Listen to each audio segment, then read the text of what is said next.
Hello everybody, my name is Aceface. This is the T6 Gamma Ishtar fit that I've been working with recently, and this is basically just going to be another test run for it on the test server. I want to just see that this can be a reliable fit because I definitely feel like it does have the potential of being a very reliable fit for T6 Gamma Abyss, and it's pretty good because if you're able to do T6 Gamma, it's sort of an upgrade, you could say, from a T6 Exotic, because the T6 Exotics tend to cost more than the T6 Gammas, so you'll actually be earning a little bit more ISK per hour if you do the sites in the same amount of time.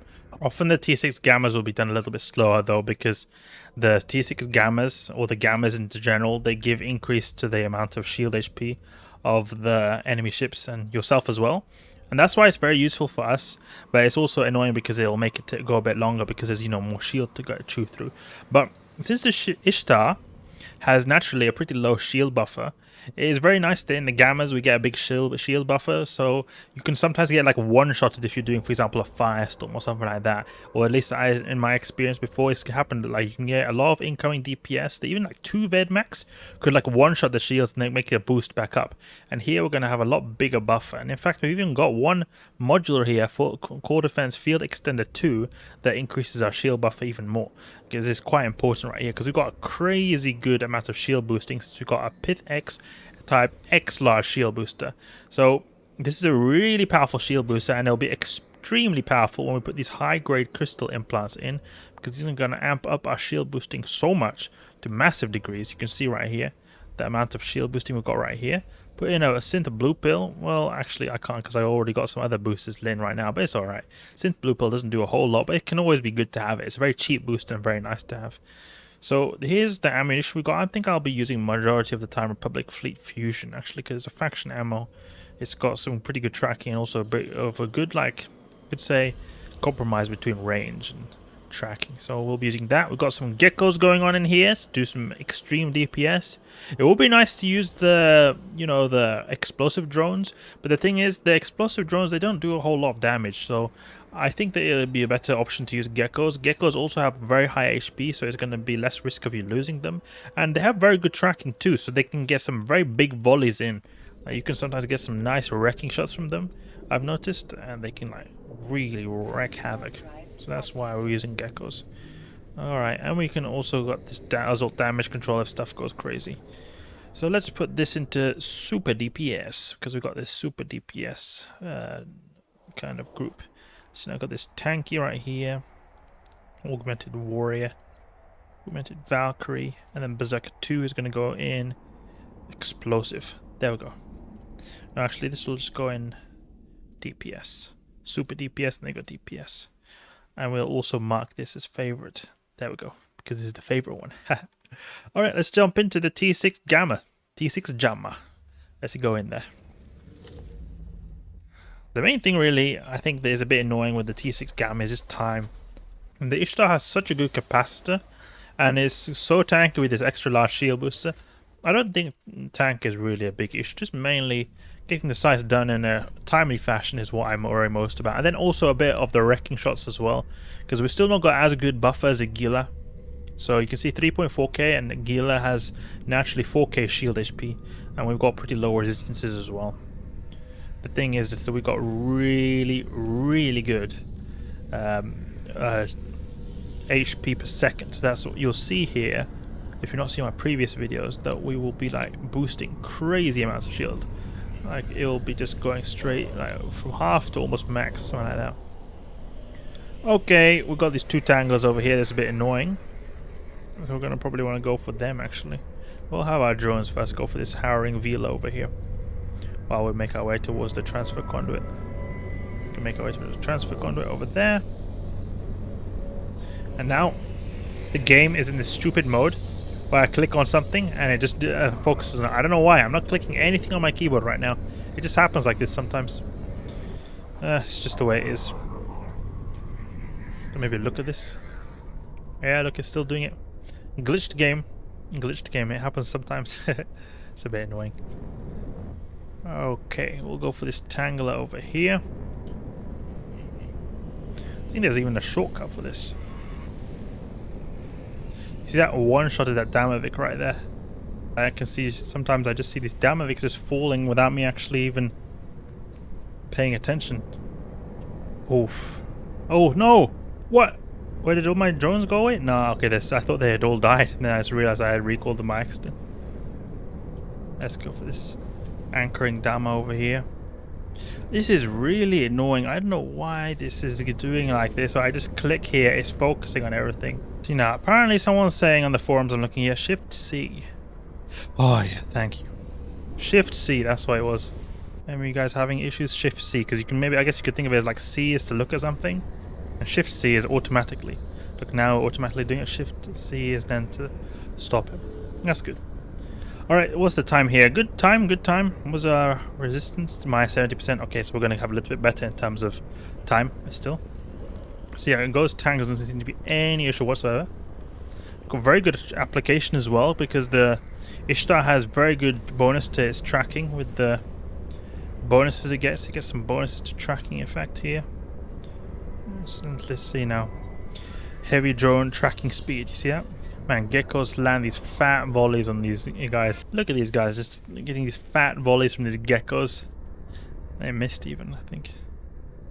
There's the gecko not hitting. Gecko, please hit. Doesn't even seem like the geckos are trying. I guess the geckos were AFKing a little bit.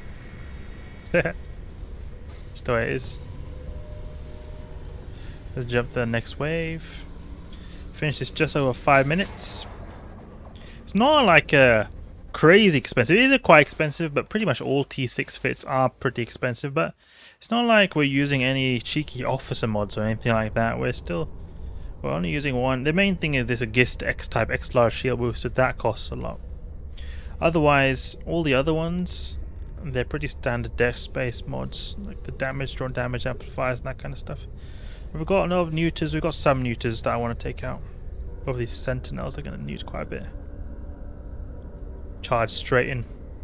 Go for a bit of boosting. Let's see now. Will they attack my drones? Oh, there's sentinel over here.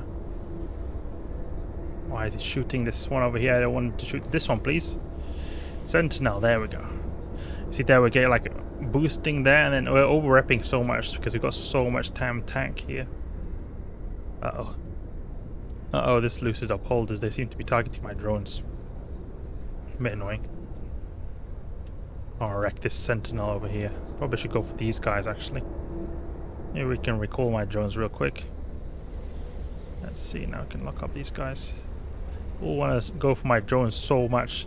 I think actually these like drifter cruisers, the Scylla's, they're a lot easier in terms of tank. Like they die a lot quicker. You can see how much they damage. The Watchmen they go quite a bit slower. There we go. Yeah, it seems to go down pretty fast. We'll go for the Scylla's.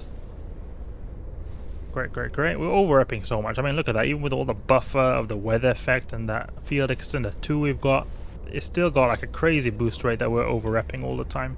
And we can even just pulse a bit with the shield booster here because we're getting neutered out. But we don't even need to. Like, we can wait until our shield goes to halfway maybe, and then just pulse it right there. We can just wait a little bit more even. And then we can activate our shield booster. Over here, just boost it up a little bit, you see? Like, you don't even need to have it fully active all the time because it's just so powerful, this shield booster. Let's activate this, activate this. And we just shoot these sentinels because they're doing a lot of newts. We don't want that.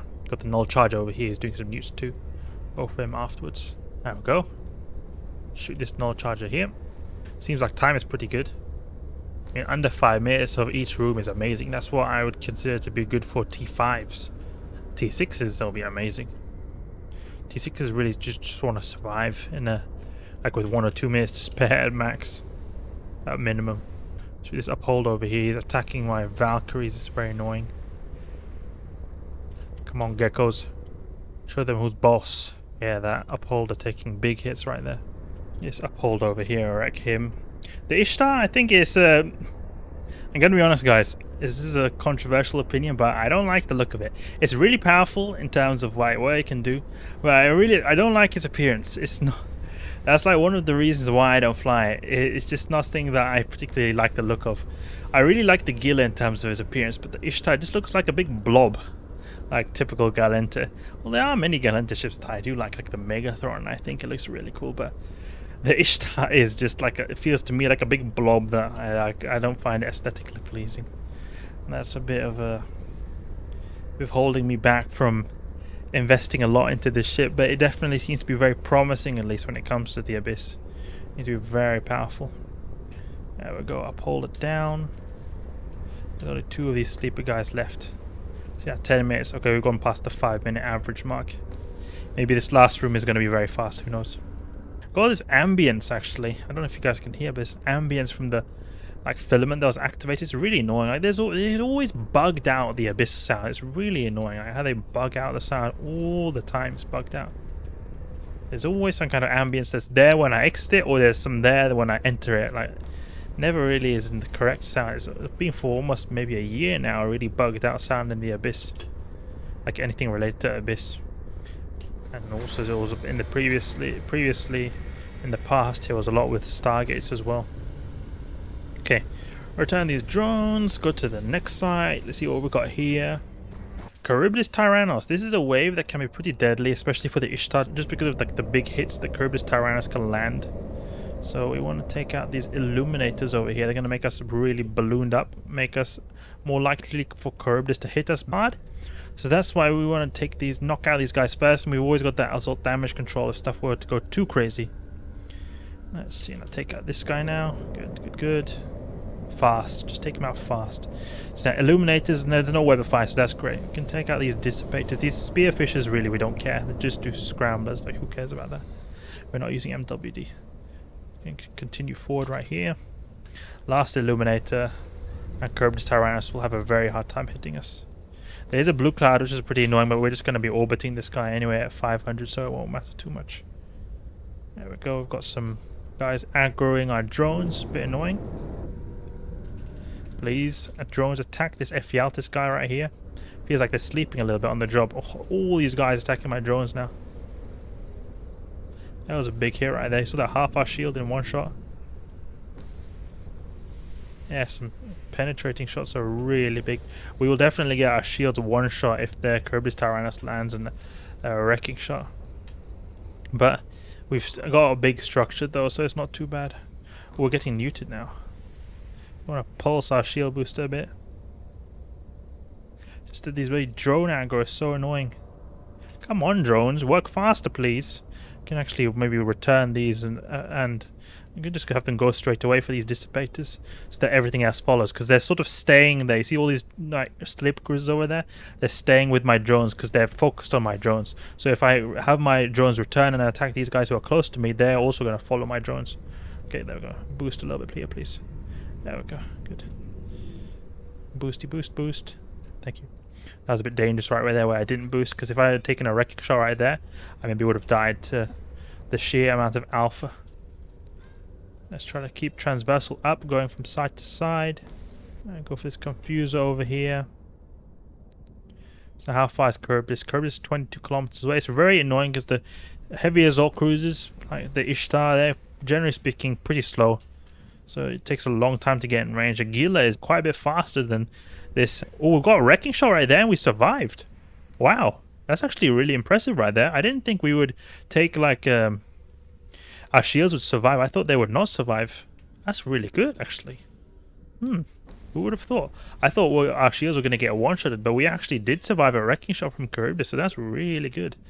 Because in the T5s a long time ago, I was using an Ishtar fit. It was not buffered up like with the buffer rig we've got, but it was almost getting one-shotted in a T5 by Charybdis Tyrannos. T6 Charybdis Tyrannos does even more damage than T5 one, so I thought there's no way a Ishtar is gonna be able to survive or at least not bleed into armor from taking a wrecking shot, but we did right here, so that's really great.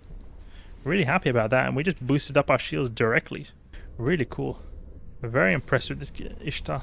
The filaments, they cost quite a bit less when you go with the Gamma, so they're very nice filaments to use if you want to be a little bit economical. This Charybdis Tyrannos wave is not good because Charybdis Tyrannos is a very powerful shield tank, and when we're amplifying this with a Gamma sight, does not help. Does not help at all. So we want to do as much damage as we can. Probably put some, I think it's Quake, which is the high DPS ammunition. So we'll use this and wreak havoc on this guy. I don't even think there is a big difference. I think this just increases tracking or something like that. Yeah. Half shields at least. But you just want to keep that in mind, that stuff like Charybdis Tyrannus waves tend to take quite a bit of time, especially if we had minus 50% of the explosive resistance. Then we would have an even bigger trouble with Charybdis Tyrannus, because you saw how long it took for us to get through all those sleeper cruisers right there. And so you see this Charybdis Tyrannus here almost took the whole, like those sleeper cruisers almost took the whole wave, and then you've got Charybdis Tyrannus still left, who already is very tanky. So we have to be very careful with Charybdis Tyrannus not to run out of time, but I don't think we should have big issues. Just have to be a bit like alert, you know, just don't want to do like inefficient stuff like not attacking or not using our guns when we can use them or something like that. Now we want to probably return to the origin conduit, because we're going to spend a bit of time traveling as well. So it seems pretty fast, but this would obviously be worse than the minus 50%.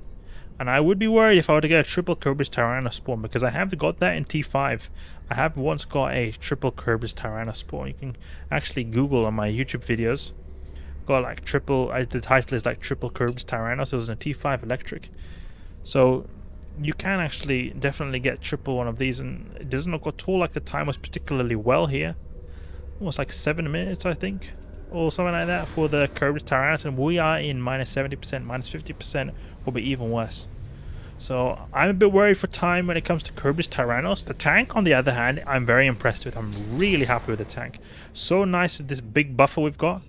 Amazing, absolutely amazing. Like what we can do with this tank, I didn't expect it to be able to survive a wrecking shot. And when I mean survive, I mean being able to like not take the armor damage. Like it was able to hold a wrecking shot with his full shields. Really impressed in that regard. But time maybe could have been a bit better. We could have maybe also managed our drones perhaps better too. You could have always made maybe slight changes our piloting as well. So there we go, another run in the T6 Gamma Ishtar. It will potentially be able to earn dank ISK if you're able to do them really well, because the T6 Gamma filaments cost a bit less than the T6 Exotic, so it's very good in that regard. The only thing I'm maybe a little bit worried about is tank in certain ways, but otherwise it seems all like a really solid ship when it comes to tank at the very least, so I'm pretty happy about that. Hope you guys enjoyed the video right here. If you did, please leave a like and subscribe. I'll catch you guys later.